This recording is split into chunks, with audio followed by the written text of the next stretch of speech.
The moment my husband Daniel stood up and walked toward the stage at our daughter's engagement gala, I knew something terrible was about to happen. I had been married to this man for 38 years, and I had learned to recognize that look in his eyes, that cold, calculating expression that meant someone was about to be destroyed. What I did not know, what I could not have possibly known, was that the person he was about to destroy was me. My name is Catherine Reynolds.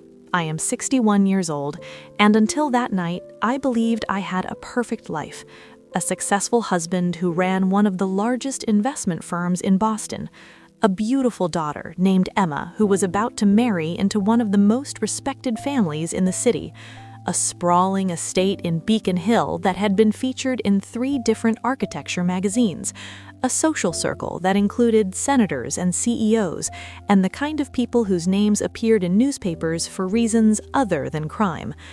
I had spent my entire adult life building this world, brick by careful brick, and I was proud of what I had created. But here is the thing about perfect lives.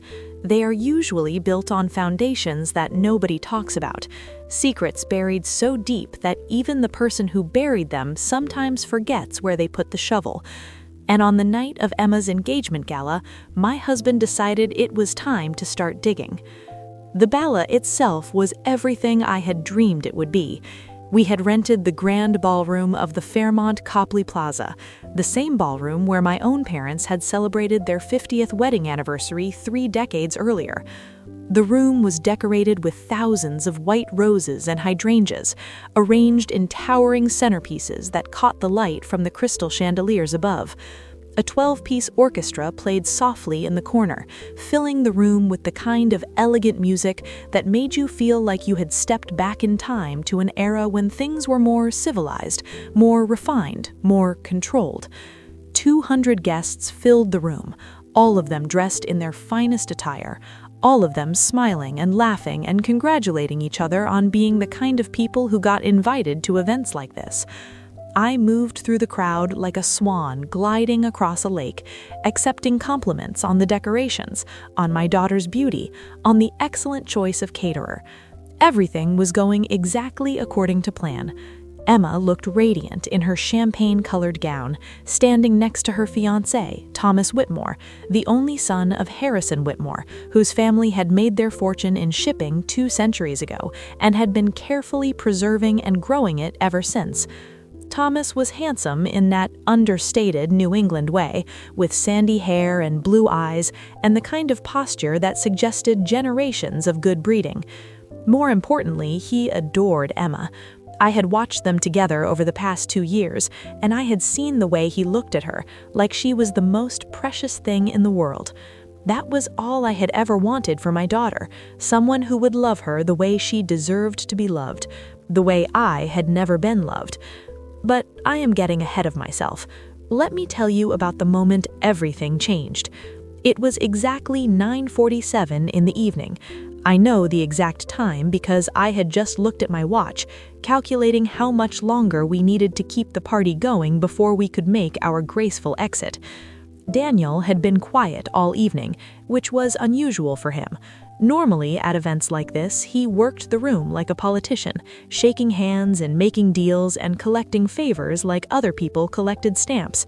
But tonight, he had stayed mostly in one corner, nursing a glass of scotch and watching the proceedings with that strange, distant look in his eyes.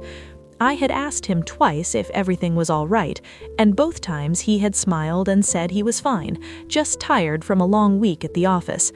I believed him because I wanted to believe him, because the alternative was too frightening to consider. At 9:47, Daniel set down his glass and began walking toward the stage where the orchestra was playing. I watched him go, feeling the first flutter of unease in my stomach. He had not told me he was planning to make a speech. We had agreed that the only speeches would be the traditional toasts from the best man and the maid of honor, which had already happened an hour earlier. Whatever Daniel was about to do, it was not part of the plan. He climbed the 3 steps to the stage and approached the microphone stand. The orchestra conductor noticed him and signaled for the music to stop. The sudden silence fell over the room like a blanket, and 200 faces turned toward my husband with expressions of polite curiosity. "Ladies and gentlemen," Daniel said, his voice amplified by the microphone to fill every corner of the ballroom, "I apologize for the interruption, but I have an announcement to make that cannot wait any longer." I felt my heart begin to pound in my chest. I looked across the room at Emma, who was staring at her father with the same confused expression I could feel on my own face. Thomas had his arm around her waist, and I could see him lean down to whisper something in her ear, probably asking if she knew what this was about. She shook her head. "For 38 years, Daniel continued, I have been married to the woman standing over there by the ice sculpture." He pointed directly at me, and I felt every eye in the room shift to where I stood, frozen in place like a deer caught in headlights. "For 38 years, I have provided for her, protected her, given her everything she could possibly want, and for 38 years, she has been lying to me." The murmurs started immediately, a low buzzing sound that spread through the crowd like electricity through water. I could not move. I could not speak. I could barely breathe. All I could do was stand there and watch as the perfect life I had spent 4 decades building began to crumble around me. "You see," Daniel said, and now his voice had taken on a sharper edge, the voice he used in boardrooms when he was about to destroy a competitor. "My wife has a secret she has kept from me since before we were married, a secret that has shaped every single day of our life together without my knowledge or consent." He reached into his jacket pocket and pulled out a piece of paper, unfolding it slowly, deliberately, making sure everyone in the room was watching. 3 weeks ago," he said, "I received an anonymous letter. At first, I thought it was some kind of joke, or perhaps an attempt at blackmail by a disgruntled former employee. But I had my investigators look into it, and what they found was quite extraordinary." He looked directly at me, and I saw in his eyes not just anger, but something worse. I saw triumph. "It turns out," he said, "that my wife was married before, to a man named Robert Sullivan, a construction worker from South Boston. They were married for 2 years before Robert died in a workplace accident. And Catherine, my dear, sweet Catherine, inherited his life insurance policy and used that money to reinvent herself, to erase her working-class past and transform herself into the society woman you see before you today." The gasps were audible now, rippling through the crowd like waves on a shore. I saw people stepping back from me, as if poverty might be contagious, as if the revelation of my origins might somehow taint them by association. I saw Emma's face go pale, her hand gripping Thomas's arm so tightly that her knuckles turned white. I saw Harrison Whitmore, Thomas's father, exchange a long, meaningful look with his wife. But Daniel was not finished. "That is not even the worst part," he said, and his smile now was the smile of a predator who had finally cornered his prey. "The worst part is that Catherine was pregnant when Robert died.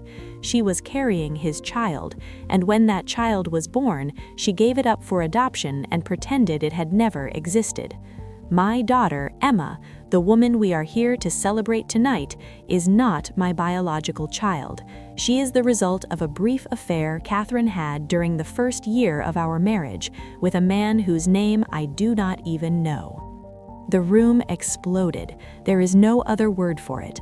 200 people all started talking at once, their voices rising in a cacophony of shock and disbelief and barely concealed glee at witnessing the most spectacular social destruction any of them had ever seen.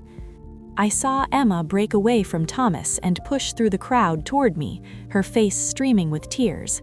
I saw Harrison Whitmore pull his son aside and begin speaking to him in urgent whispers. I saw my so-called friends backing away, already calculating how quickly they could distance themselves from the scandal. And I saw Daniel, still standing on that stage, watching it all with the satisfied expression of a man who had finally gotten revenge for a crime I did not even know I had committed. "Mom," Emma sobbed when she reached me, clutching my arms with desperate fingers. "Mom, is it true? Is any of it true?" I looked at my daughter, my beautiful, brilliant daughter who had inherited my green eyes and my stubborn chin and absolutely nothing from the man who had raised her, and I made a decision that would change everything that came after. "Some of it is true," I said, my voice steady even though my heart was breaking, "and some of it is a lie, but either way I am done being ashamed of who I am." I straightened my spine and walked toward the stage. The crowd parted before me like they were afraid to touch me, like my working-class origins might somehow rub off on them. I climbed the steps and stood next to Daniel, who was looking at me with an expression of surprise. He had expected me to crumble, to run away crying, to confirm his narrative of the deceitful wife finally exposed. He had not expected me to fight back. "Give me the microphone," I said. He hesitated for a moment, then handed it over with a smirk. What could I possibly say that would make this any better? Daniel had the facts on his side, or at least enough facts to destroy me, but he had made one crucial mistake. He had underestimated me. He had always underestimated me. "My husband is right about some things," I said into the microphone, and my voice echoed through the suddenly silent ballroom. I was married before, to a wonderful man named Robert Sullivan who died in a construction accident when I was 24 years old. He fell from a scaffold because his employer refused to provide proper safety equipment, and I sued that company and won a settlement that allowed me to go back to school and build a new life for myself. I am not ashamed of that. Robert was a good man who deserved better than he got, and I honor his memory by being the person he always believed I could be. I paused, looking out at the sea of faces, some sympathetic, some hostile, most simply curious to see what would happen next. "My husband is also right that I was pregnant before Robert died," I continued, "but he is wrong about what happened to that child. I did not give my baby up for adoption. My baby died. She lived for 3 days in the neonatal intensive care unit, and then she stopped breathing, and I held her tiny body in my arms while she went cold. Her name was Grace. I have visited her grave every year on her birthday for the past 37 years, and I will continue to do so until the day I die." I heard a strangled sound from somewhere in the crowd and realized it was Emma sobbing into Thomas's shoulder. I wanted to go to her, to hold her, to explain everything, but I was not finished yet. "As for Emma," I said, and now I turned to look directly at Daniel, whose smirk had faded into something more uncertain. "As for Emma, my husband is partially correct. She is not his biological daughter, but she is not the result of an affair. She is the result of a medical procedure that Daniel himself insisted upon when we discovered that he was infertile." I watched the color drain from his face. The truth was finally coming out, all of it, and there was nothing he could do to stop it. 32 years ago, I said, Daniel and I tried to have children. We tried for 3 years with no success. When we finally saw a fertility specialist, we discovered that Daniel had a condition that made it impossible for him to father children. He was devastated. His entire identity was wrapped up in the idea of passing on his legacy, his name, his genetic material to the next generation. So we made a decision together, as a couple. We used a sperm donor. Emma is my biological daughter, conceived through artificial insemination with the full knowledge and consent of my husband. She is as much his child as she would have been if she shared his DNA, because he raised her and loved her and shaped her into the woman she is today. Or at least, I thought he loved her. Now I am not so sure. The murmurs in the crowd had shifted. People were looking at Daniel differently now, not with the admiring glances of an audience watching a hero expose a villain, but with the uncomfortable expressions of people who had just realized they had been cheering for the wrong side. I do not know why Daniel chose tonight to destroy our family, I said. I do not know who sent him that anonymous letter, or why they sent it, or what they hoped to gain. But I do know this. I have spent 38 years being a good wife to this man. I have supported his career. I have raised his daughter. I have entertained his clients and hosted his parties and smiled through 1,000 humiliations that he thought I did not notice. I have been the perfect society wife because that is what he demanded, and I was too afraid of losing everything to stand up for myself. I looked at Daniel, who was standing rigidly beside me, his jaw clenched so tight I could see the muscles jumping beneath his skin. "But I am not afraid anymore," I said. "Whatever happens after tonight, I will not go back to pretending. I will not go back to being ashamed of where I came from, and I will not let you use our daughter as a weapon to hurt me." I handed the microphone back to Daniel, who took it automatically, too stunned to speak. Then I walked off the stage and directly to where Emma and Thomas were standing. My daughter was still crying, but when she saw me coming, she opened her arms and pulled me into a hug so tight I could barely breathe. "I am so sorry," I whispered into her hair. "I should have told you the truth a long time ago. I was just so afraid." She pulled back and looked at me with those green eyes, my eyes, the eyes of my mother and my grandmother and all the strong women who had come before us. "I do not care about any of that," she said. "I do not care if Dad is my biological father or not. I do not care that you were married before. I care that you lied to me. I care that you let me believe something that was not true." I nodded, feeling the weight of her words settle into my chest. "You are right," I said. "I should have told you. I was trying to protect you, but I ended up hurting you instead. Can you forgive me?" She looked at me for a long moment, and I could see her wrestling with the answer. Then she nodded. "I can forgive you," she said, "but it's going to take time." "I can give you time," I said. "That's all I want." We turned together to face the ballroom, where chaos was still reigning. Daniel had stepped down from the stage and was surrounded by a group of his business associates, all of them talking urgently. Harrison Whitmore had pulled Thomas aside and was speaking to him with animated gestures. The other guests were milling around in confused clusters, some heading for the exits, others staying to watch the drama unfold. "I should talk to Thomas," Emma said, her voice shaky. "I should explain." "Go," I said. "I will be here when you need me." She squeezed my hand once, then walked toward her fiancé and his father. I watched her go, my heart aching with pride and fear and love. She was so strong, my daughter, so much stronger than I had ever been at her age. Whatever happened next, I knew she would survive it. The question was whether I would. The aftermath of the gala was exactly as devastating as I had expected. Within 24 hours, the story was all over Boston society. The Reynolds scandal, they called it, as if our family's pain was entertainment for their amusement. I received dozens of phone calls from so-called friends, all of them expressing sympathy while fishing for more details they could share at their next dinner party. I stopped answering the phone after the first day. Daniel moved out of the house the morning after the gala, taking nothing but a suitcase of clothes and his laptop. He did not say where he was going, and I did not ask. After 38 years of marriage, we had nothing left to say to each other. Or at least, I had nothing left to say to him. He, apparently, had plenty to say to anyone who would listen. I learned from my lawyer that Daniel was telling everyone who would listen that I was a gold-digging social climber who had tricked him into marriage, that I had hidden my previous marriage and my dead child and my working-class origins because I knew he would never have married me if he had known the truth, that I had somehow coerced him into using a sperm donor against his will, that Emma's existence was proof of my manipulation and deceit.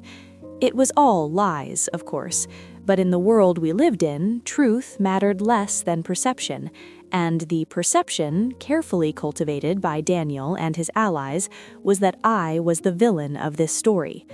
The Whitmores withdrew their support for the engagement 3 days after the gala. Harrison Whitmore called Emma personally to explain that while he had nothing against her as a person, the scandal surrounding her family made it impossible for his son to continue the relationship. The Whitmore name had been associated with integrity and discretion for 200 years, he said.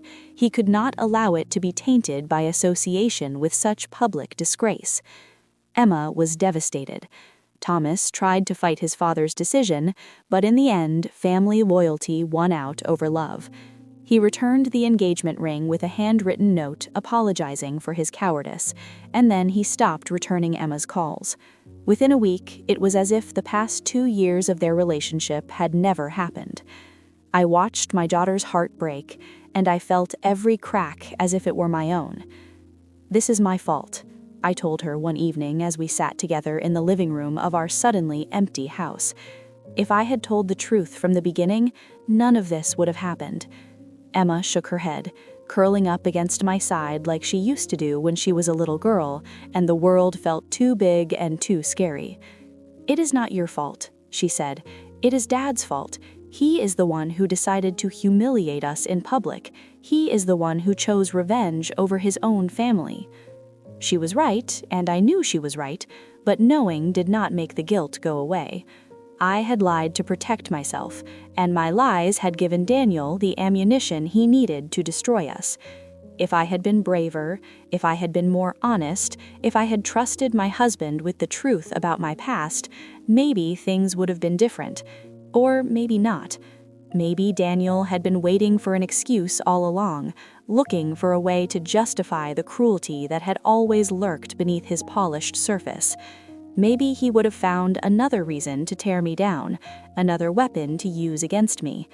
Some people are just built for destruction, and no amount of truth or honesty can protect you from them. The divorce proceedings began 2 weeks after the gala. Daniel hired the most expensive, most ruthless divorce attorney in the city, a woman named Vivian Chase, who was known for leaving opposing parties with nothing but the clothes on their backs. I hired my own attorney, a man named Marcus Webb, who had been recommended by one of the few friends who had stuck by me through the scandal.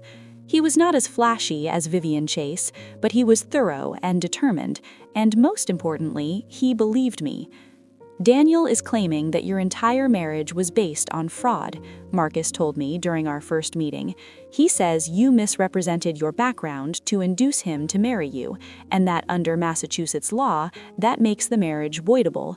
He wants to have it annulled rather than divorced, which would mean you would get nothing from the marital estate."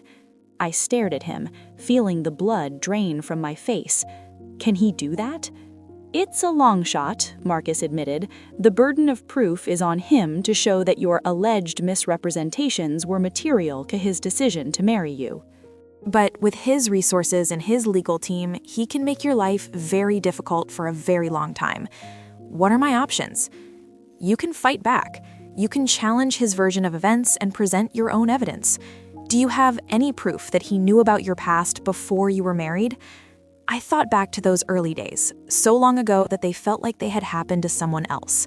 Daniel and I had met at a fundraising gala for the Boston Symphony Orchestra. I had been there as a guest of my college roommate, who came from the kind of family that received invitations to events like that. I had been wearing a dress I had bought at a consignment shop and shoes I had borrowed from a friend, and I had spent the entire evening terrified that someone would realize I did not belong there. Daniel had found my nervousness charming. He had sought me out during the cocktail hour and spent the entire evening talking to me, asking about my life, my dreams, my ambitions. He had been so interested, so attentive, so different from the arrogant finance bros I had encountered in my limited social experience. By the end of the night, I was half in love with him.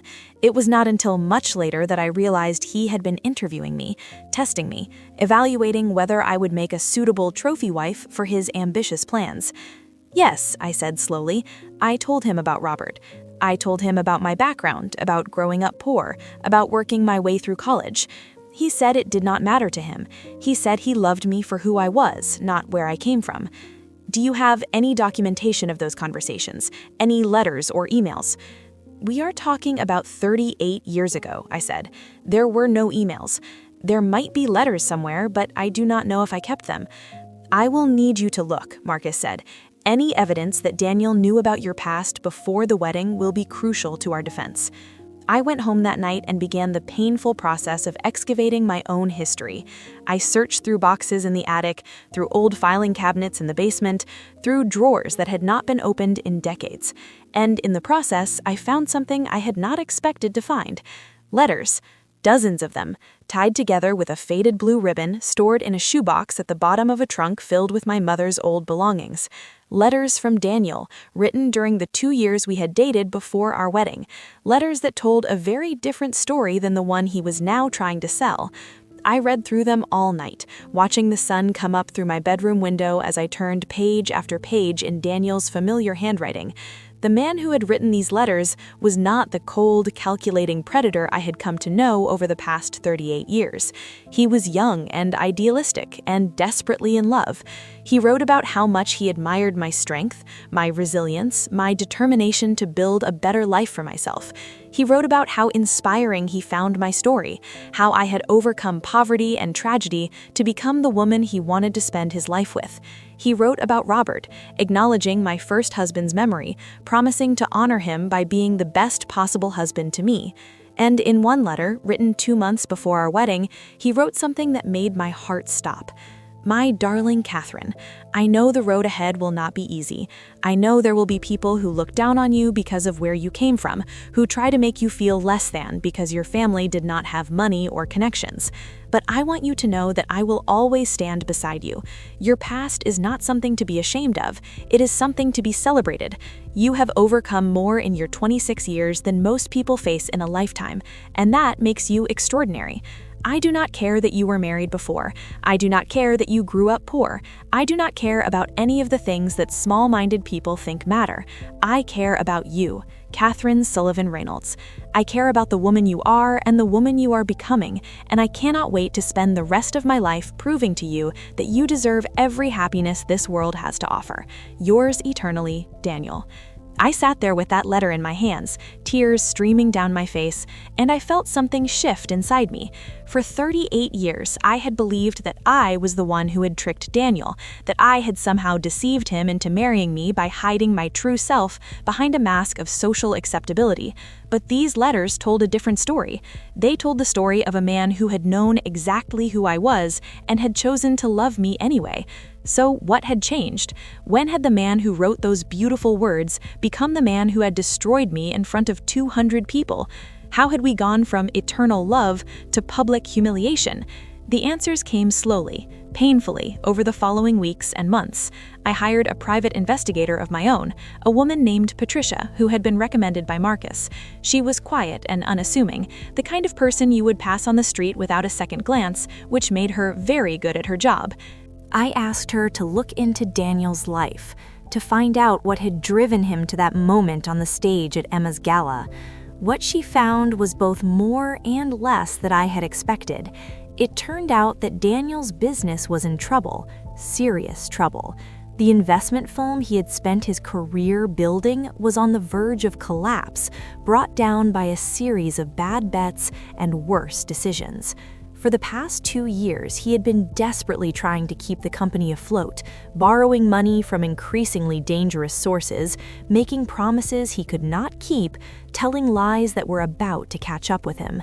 The anonymous letter he had received about my past was not anonymous at all. It had been sent by one of his creditors, a man named Viktor Kovalenko, who had loaned Daniel $3 million at terms that would have made a loan shark blush. When Daniel could not make his payments, Victor had decided to destroy him in other ways. He had hired investigators to dig up dirt on Daniel's family, and what they had found was my secret past. Victor had given Daniel a choice: pay what you owe, or I will send this information to every newspaper in Boston. Your wife's secrets will become public knowledge, and your precious social standing will be ruined. Daniel, being Daniel, had found a third option. Instead of letting Victor destroy me, he had decided to destroy me himself, on his own terms, in a way that would let him control the narrative. By exposing me publicly at Emma's Gala, he could position himself as the victim, the wronged husband who had been deceived by a scheming social climber. He could use the scandal to explain away his business failures, to justify his upcoming bankruptcy, to shift the blame from his own incompetence to my alleged deception. It was, in a horrible way, brilliant. By sacrificing me, Daniel had protected himself. He had turned his creditor's weapon into his own shield, and he had done it without a moment's hesitation, without a shred of remorse, without any consideration for the daughter who would be caught in the crossfire. When Patricia presented her findings to me, I sat in my living room and laughed until I cried. All those years, I thought, all those years I spent trying to be the perfect wife, trying to live up to his expectations, trying to be worthy of him, and none of it mattered. None of it ever mattered. He was always going to sacrifice me when it became convenient. He was always going to choose himself over his family. Patricia looked at me with something like sympathy in her usually expressionless eyes. "What do you want to do with this information?" she asked. For a moment, I considered my options. I could go to the press and expose Daniel's lies, his business failures, his deal with Viktor Kovalenko. I could turn the tables on him, destroy him the way he had tried to destroy me. It would feel satisfying, I knew. It would feel like justice. But then I thought about Emma. My daughter had already been through so much. She had lost her fiancé, her social standing, her faith in the father who had raised her. Did I really want to drag her through another public spectacle? Did I really want to make her the daughter of two warring parents, each trying to destroy the other? "No," I said finally. "I do not want revenge. I just want the truth to come out in court where it belongs. And I want what is fair in the divorce settlement. Can you help me build a case?" Patricia nodded. "I can do that." Over the following months, we assembled the evidence. The letters Daniel had written before our wedding, proving he had known about my past, the financial records showing the true state of his business, the communications with Viktor Kovalenko showing that the whole scandal had been orchestrated to serve Daniel's interests, rather than expose any genuine wrongdoing on my part. Marcus presented all of it to Daniel's legal team during settlement negotiations. The effect was immediate and dramatic. Suddenly, the threats of annulment disappeared. Suddenly, Daniel was willing to negotiate. Suddenly, the woman who had been portrayed as a gold-digging fraud was being offered a settlement that acknowledged her contributions to the marriage and her right to half the marital estate. The final agreement was signed 6 months after the gala. I received the house, which was worth over $2 million free and clear. I received half of Daniel's remaining assets, which, after his business debts were paid, amounted to about $700,000. I received a monthly alimony payment that would continue until I remarried or died. And I received something that money could not buy. I received my freedom. The day the divorce was finalized, I stood in my empty house and looked around at the life I had built.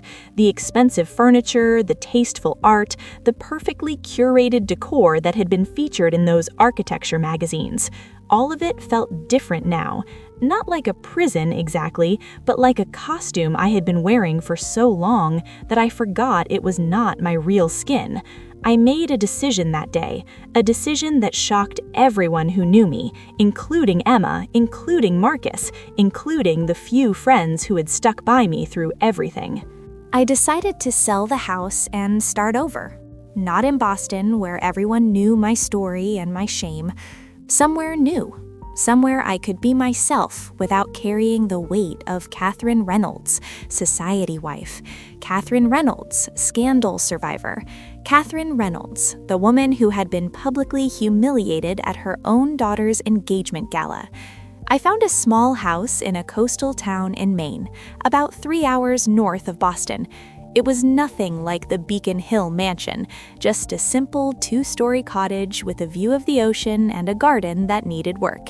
I paid cash and moved in 3 weeks after closing, bringing nothing but my clothes, my books, and the shoebox of letters that had saved my life.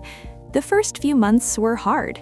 I did not know anyone in town. I did not have any of the social connections that had defined my existence for the past 4 decades.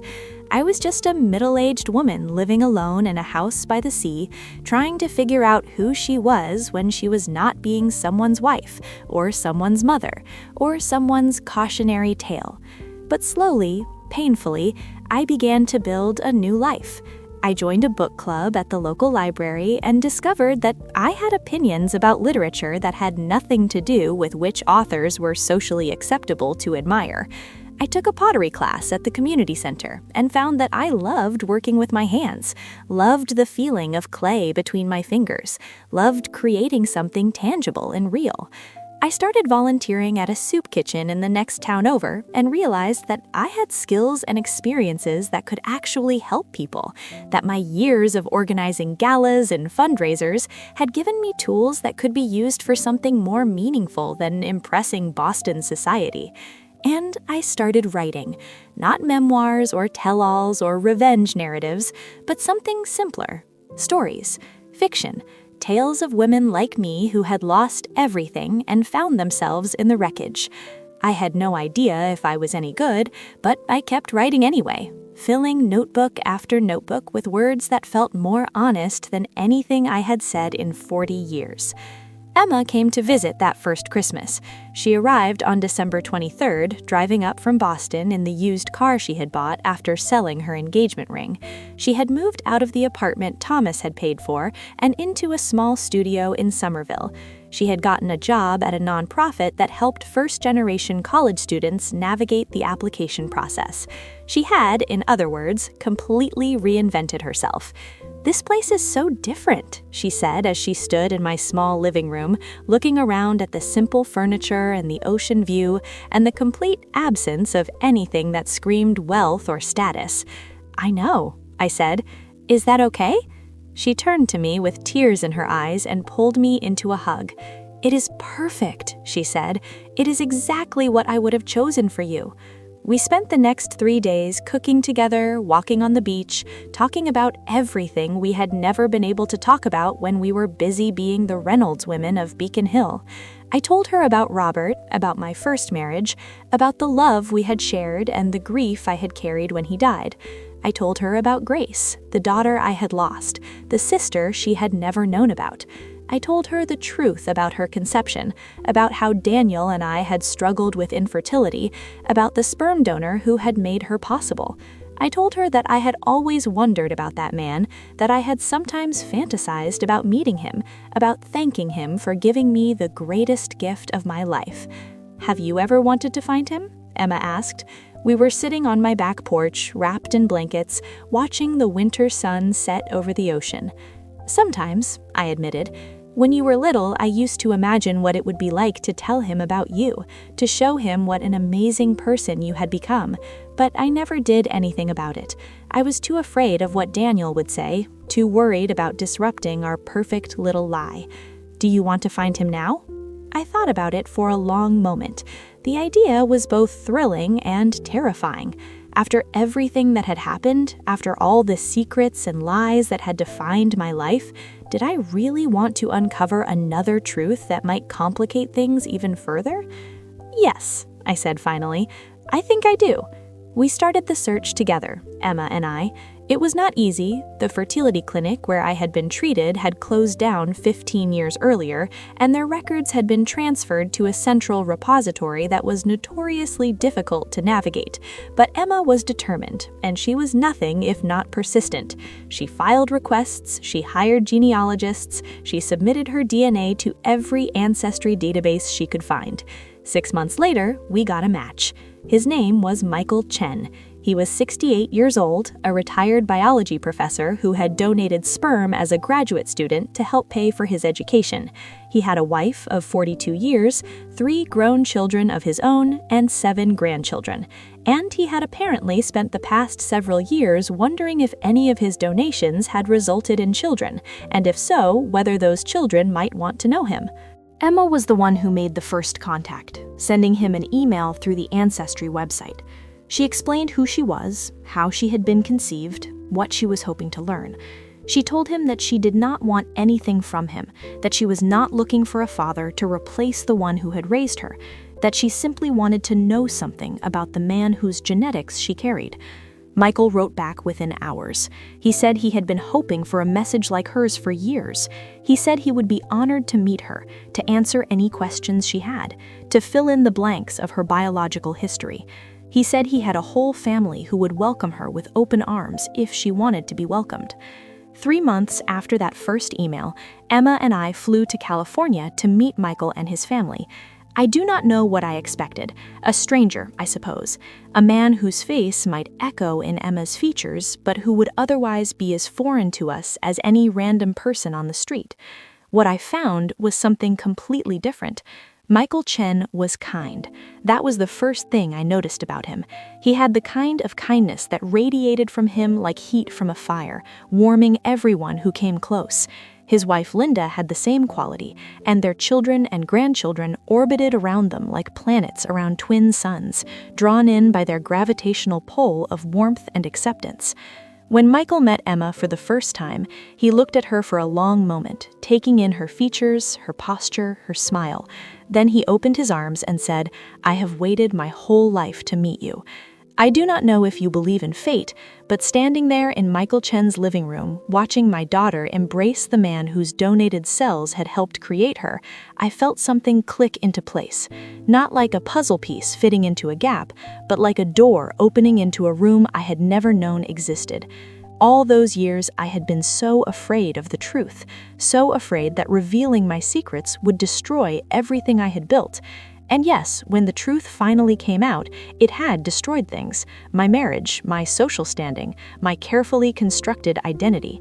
But it had also created space for something new, something real, something that could not have existed as long as I was hiding.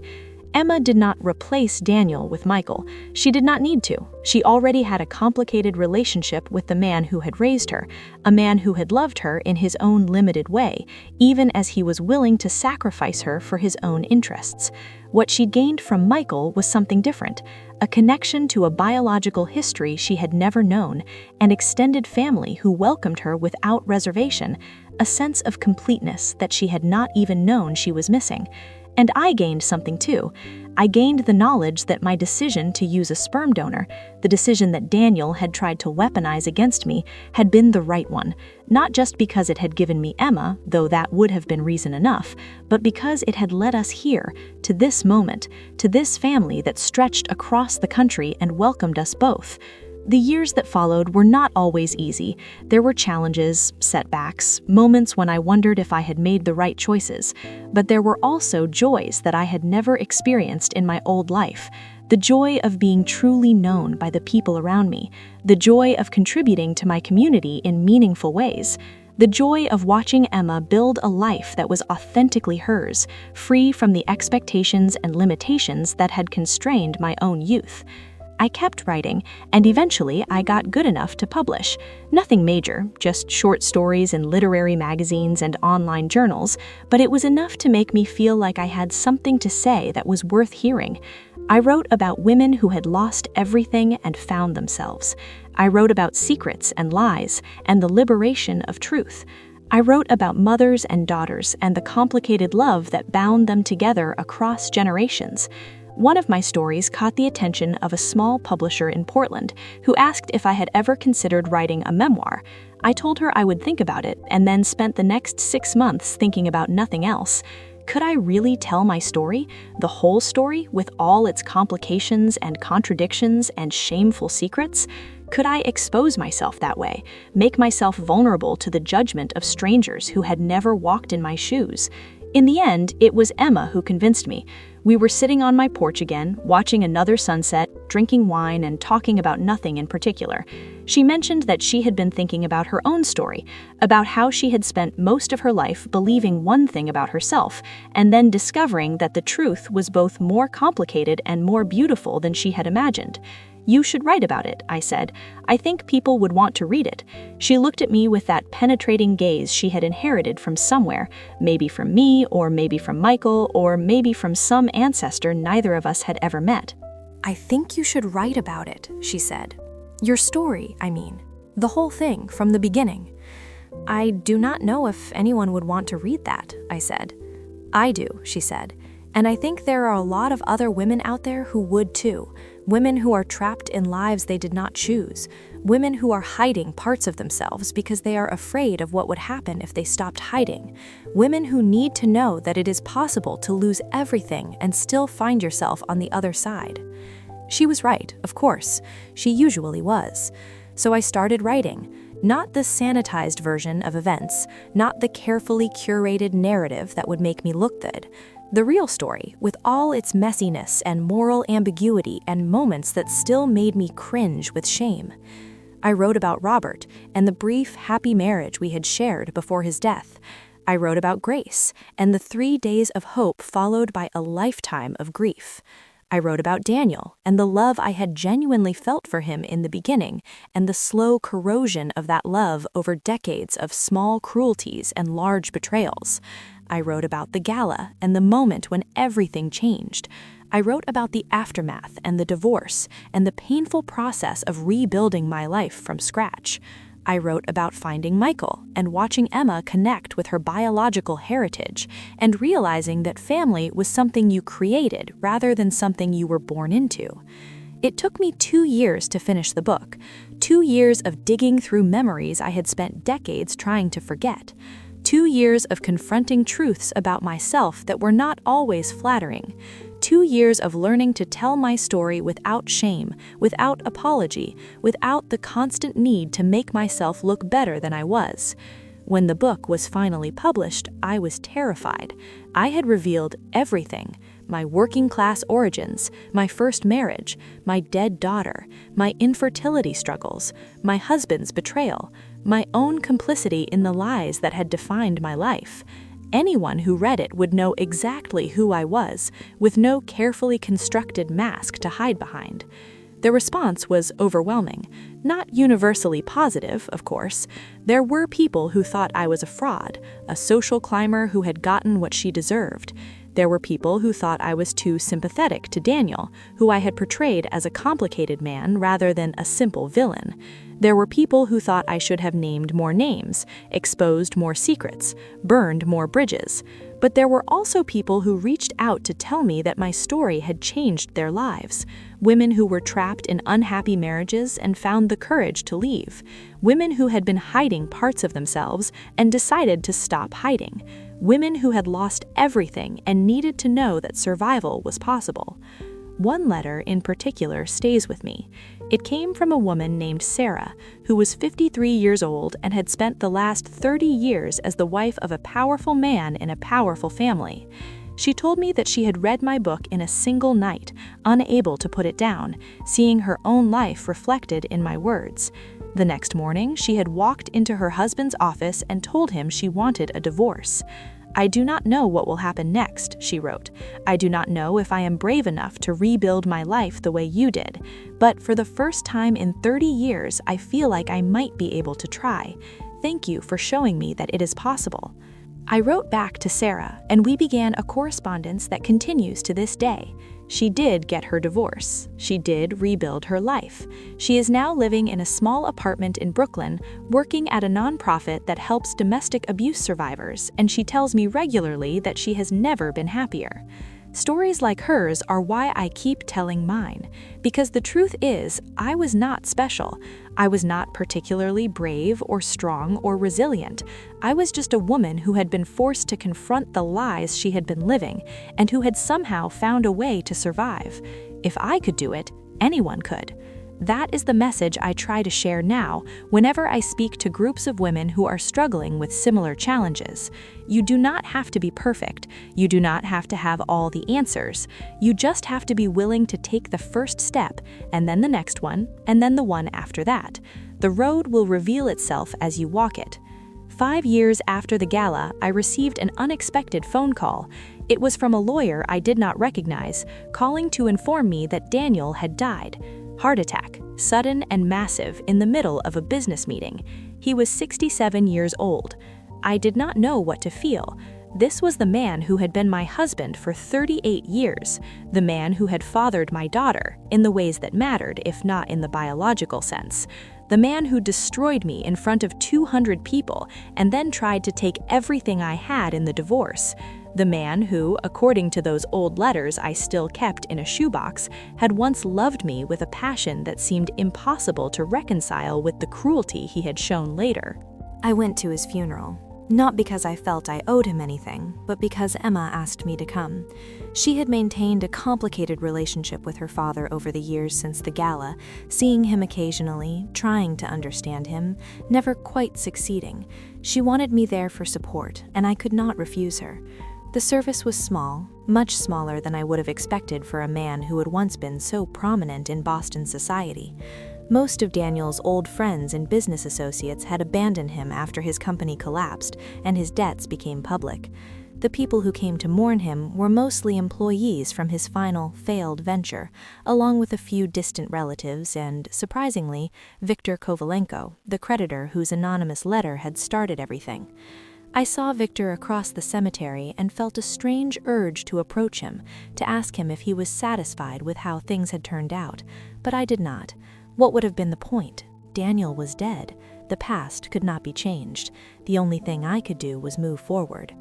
After the funeral, Emma and I drove back to Maine together.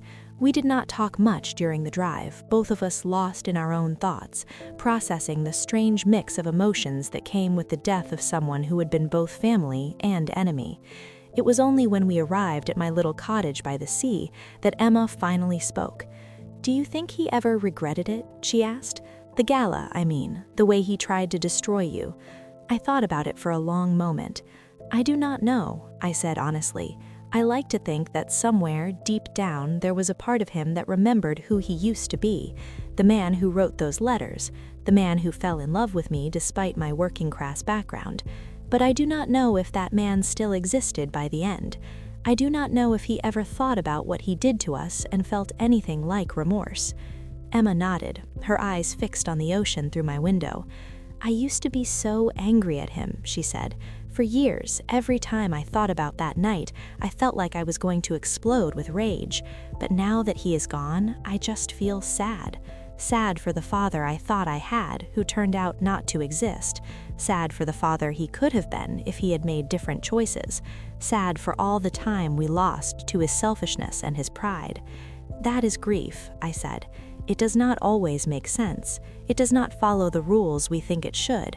You can mourn someone and be angry at them at the same time. You can love them and hate them in the same breath. That is just what it means to be human." We sat together in silence for a while, watching the sun set over the water. Then Emma turned to me with a small smile. "Thank you," she said, "for everything, for raising me, for protecting me, for telling me the truth even when it was hard, for showing me that it is possible to survive the worst thing that can happen to you and come out the other side stronger." I reached out and took her hand, feeling the familiar warmth of her fingers intertwining with mine. "You are the one who showed me that," I said. "When you stood by me after the gala, when you forgave me for the lies I told, you gave me a reason to keep fighting. Everything I have built since then, I built because I wanted to be worthy of the daughter who believed in me when no one else did." We stayed like that for a long time, mother and daughter, watching the darkness creep across the sea. And I thought about all the women out there who were standing at their own crossroads, facing their own impossible choices, wondering if there was any hope on the other side of destruction. If I could send them a message, it would be this: the gala in your life, whatever form it takes, is not the end of your story. It is just the moment when the old story stops and the new one begins. The moment when the mask falls away and you finally have to confront who you really are underneath. It is terrifying, I will not pretend otherwise. Losing everything you have built, everything you thought you were, is the most frightening thing that can happen to a person. But it is also liberating in ways you cannot imagine until you experience it. When you have nothing left to lose, you also have nothing left to hide. And when you have nothing left to hide, you finally have the freedom to become whoever you want to be. My name is Catherine. I used to be a society wife with a perfect life and a closet full of secrets. Now I am something different, something more complicated, something more real. And I would not trade my messy, imperfect, authentic life for all the galas and mansions and social standing in the world. There is one more thing I want to tell you before I finish this story. It is something that happened just last spring, almost 6 years after the night that changed everything. I was at a bookstore in Portland doing a reading from my memoir when a woman approached me during the signing session afterward. She was about my age, maybe a few years younger, with silver-streaked hair and the kind of expensive but understated clothing that I used to wear in my former life. She looked nervous, which was unusual. Most of the people who came to my readings were warm and open, eager to share their own stories of survival and transformation. But this woman hung back until the line had thinned, then approached my table with hesitant steps. "Mrs. Reynolds," she said, and I noticed that she used my married name, the one I had stopped using years ago. Or should I say, Catherine? "I hope you will forgive me for intruding." I felt a familiar prickle of unease. In my experience, conversations that started with, "I hope you will forgive me," rarely ended well. But I smiled and gestured for her to sit down. "Please," I said, "how can I help you?" She took a deep breath, and I saw that her hands were trembling slightly. "My name is Margaret Whitmore," she said. "I am Harrison Whitmore's wife, Thomas's mother." The world seemed to tilt slightly. I had not heard the Whitmore name spoken aloud in years, not since the engagement had been broken off and Emma had been cast out of their family like an unwanted guest. I had tried very hard not to think about them, not to wonder what Thomas was doing or whether he ever regretted his decision to abandon my daughter. "I see," I said, keeping my voice neutral. "What brings you here, Margaret?" She looked down at her hands, still trembling in her lap. "I read your book," she said. "I read it 3 times, actually, and I had to come and tell you something I should have said years ago, when everything happened." I waited, not sure what to expect.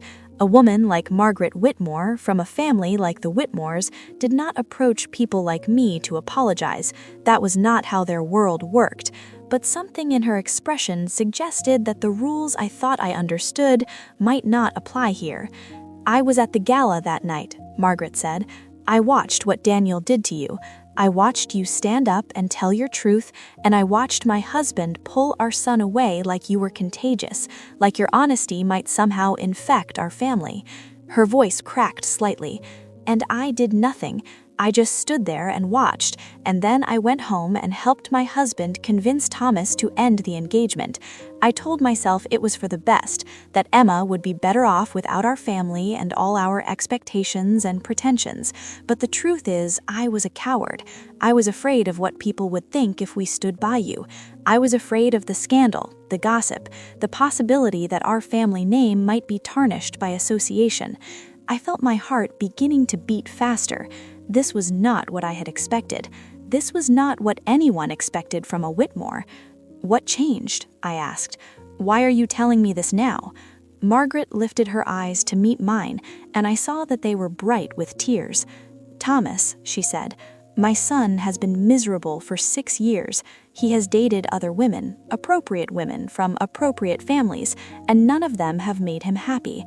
Last month, he came to me and told me that he has never stopped loving Emma, that leaving her was the worst mistake of his life, that he would give anything to have a second chance." She paused, seeming to gather her strength. "And I realized that I had a choice. I could continue to protect my family's reputation and watch my son be unhappy for the rest of his life, or I could do the right thing, finally, and try to make amends for what we did to your family." I sat there for a long moment, processing what she had told me. Part of me wanted to rage at her, to unleash 6 years of accumulated anger at the woman who had helped destroy my daughter's happiness. But another part of me, the part that had spent years learning to let go of bitterness and embrace forgiveness, recognized the courage it had taken for her to come here. "What exactly are you asking?" I said finally. "I am asking if you think Emma would be willing to talk to Thomas," Margaret said. "I am not asking you to arrange anything or to advocate for my son. I know he does not deserve that, not after what he did.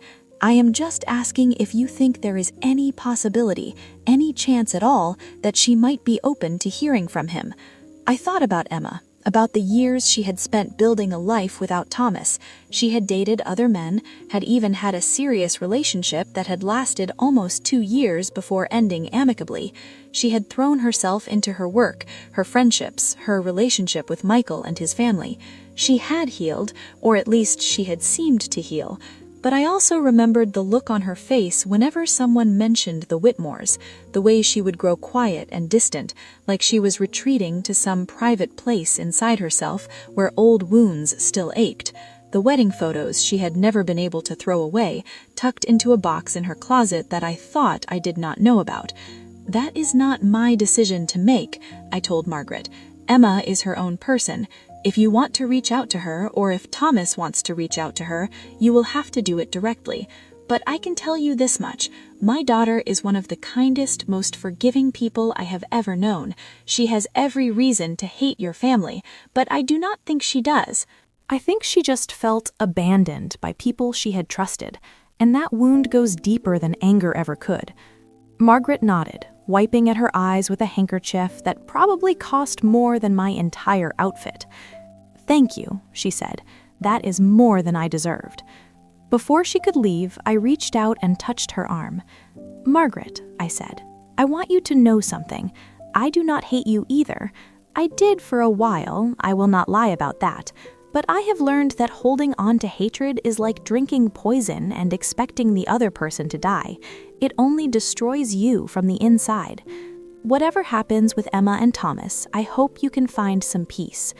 She looked at me with an expression I could not quite read, something between gratitude and wonder. "You really are as remarkable as your book makes you sound," she said. "How did you learn to be so forgiving?" I smiled, thinking about all the years of struggle, all the therapy sessions and midnight crying jags and moments of despair that had eventually led me to something like wisdom.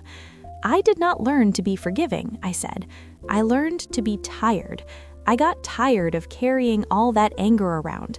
I got tired of giving the people who hurt me power over my emotions. Forgiveness is not about them, it is about me. It is about deciding that I am not going to let the worst moments of my life define who I am." Margaret laughed shortly after that, and I spent the rest of the afternoon in a daze, alternating between hope and dread. Should I tell Emma about the conversation? Should I let her make the decision about whether to reconnect with Thomas without knowing that his mother had approached me? Was there any possibility that something good could come from reopening these old wounds? In the end, I decided to tell her. We had spent too many years with secrets between us, and I was not going to start hiding things from her now. So when Emma called me the next week for our regular Sunday conversation, I told her about Margaret's visit. The silence on the other end of the line stretched for so long that I thought she might have hung up. "Emma," I said finally, "are you still there?" "I am here," she said, and her voice was strange, thick with emotions I could not identify. "I just do not know what to say." "You do not have to say anything," I told her. "You do not have to do anything. I just wanted you to know that the option exists if you ever want to take it. But no pressure. Whatever you decide, I will support you." She was quiet for another moment. Then she said something that surprised me. "Mom, do you believe in second chances? For other people or for myself? For everyone?" I thought about my own life, about all the second chances I had been given, the chance to rebuild after Robert died, the chance to become a mother through medical intervention, the chance to reinvent myself after Daniel destroyed me, the chance to find happiness in a small cottage by the sea. "Yes," I said, "I believe in second chances. I believe people can change, and I believe that sometimes the person who hurt you in the past can become someone different in the future. But I also believe that you have to protect yourself first. Forgiveness does not mean letting people hurt you again. It just means letting go of the anger so you can move on with your life." I could almost hear her thinking through the phone line, weighing options, considering possibilities. "I will think about it," she said finally. "That is all I can promise right now. I will think about it." That was 3 months ago. Last week, Emma called to tell me that she had agreed to meet Thomas for coffee. Not a date, she emphasized, just a conversation. a chance to hear what he had to say after all these years, to see if there was anything worth salvaging from the ashes of their relationship. I do not know how that meeting went. Emma has not told me yet, and I am not going to push her. Whatever happens, it is her story to live, and her decisions to make. All I can do is be here for her, the way she was here for me during the worst period of my life. But I will tell you this, I am hopeful. Not because I think Thomas Whitmore is necessarily the right person for my daughter, but because I know that Emma is strong enough to figure that out for herself. She has grown so much in the years since the gala, transformed from a sheltered society princess into a confident woman who knows her own worth. Whatever she decides, it will be the right decision for her. And that is all any mother can ask for.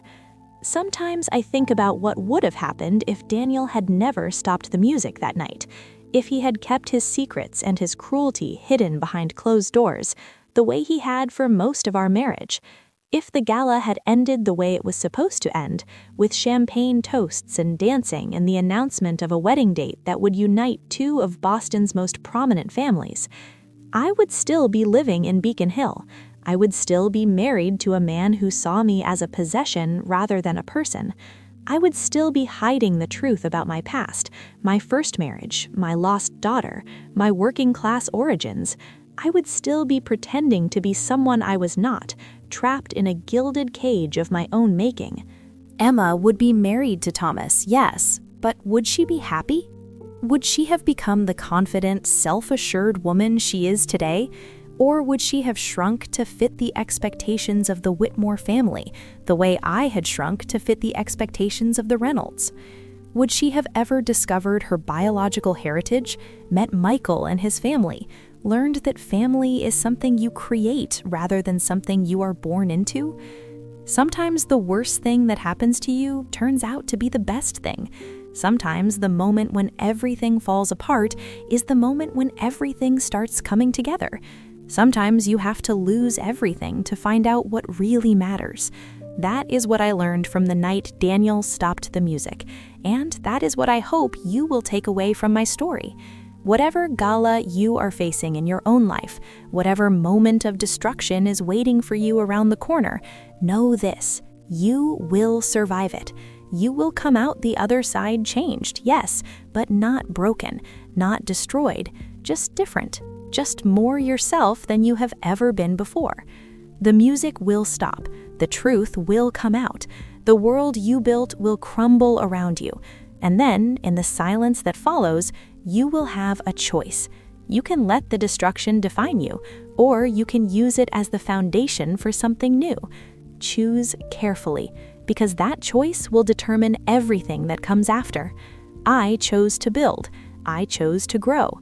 I chose to transform my pain into purpose and my shame into strength, and I have never, not for one single moment, regretted it. Did you like my story? And which city are you listening from? Let us meet in the comments. If you liked the story, you can support me by sending a super thanks so I can keep bringing more stories like this.